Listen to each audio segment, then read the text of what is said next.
отново с кулинарното предаване Готварница ЦБА. Днес имам едно страхотно предложение за вас да приготвите бърза, лесна и много вкусна закуска. Надявам се, че всички във вашето семейство ще я харесват. Тук пред мен са продуктите, както виждате. За да бъде по-здравословна днес нашата закуска, съм избрала ръжен хляб.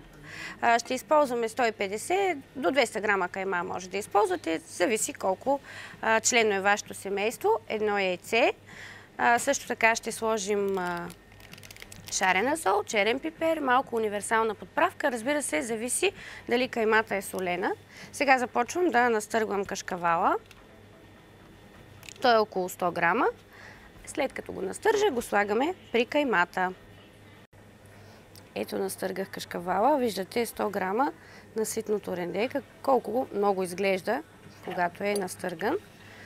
Слагаме го при каймичката.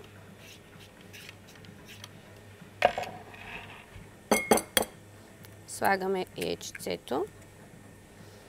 Може би много от вас приготвят принцеските без да слагат яйце, но така става по-пухкава самата консистенция на сместа за принцеси. Слагаме чубричка ронена, малко универсална подправка. Така. Меркурий са ни в помощ винаги, когато трябва да овкусим. И въпреки, че за закуска приготвяме, слагаме и няколко прашинки прясно смлян черен пипер от моите любими мелнички. Нека не забравяме и аромата, който е така доста традиционен за нашата страна. Шарена сол.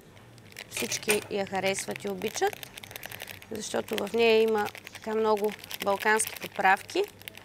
Освен това, така е доста добра комбинация. Самите подправки са направени, но основно има сминдух, който придава наистина този неповторим вкус. Сега трябва да умесим доста добре. Не се налага с ръка, не се притеснявайте. Знам, че повечето домакини не обичат да приготвят неща, в които така доста силно се участва с ръце.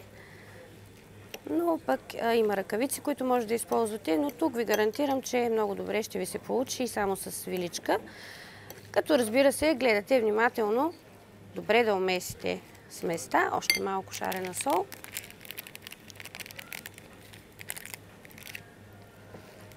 Нека да има.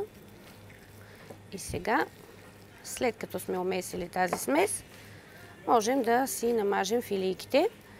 Искам да кажа, че за да си помогнете и по-бързо да приготвите закуската през уикенда, съвсем спокойно тази смес може да приготвите вечерта, а сутринта само да намажете филийките.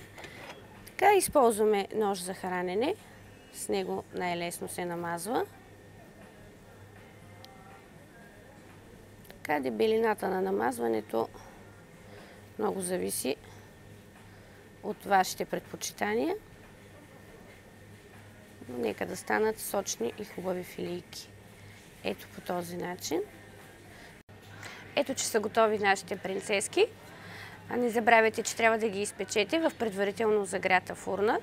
Може и с вентилатор, може и само на горно печене, за да не изгарят отдолу. И не забравяйте да ползвате хубавите подправки на Меркурий, за да бъдат принцеските вкусни. Не забравяйте да запишете и рецептата за тези вкусни принцеси.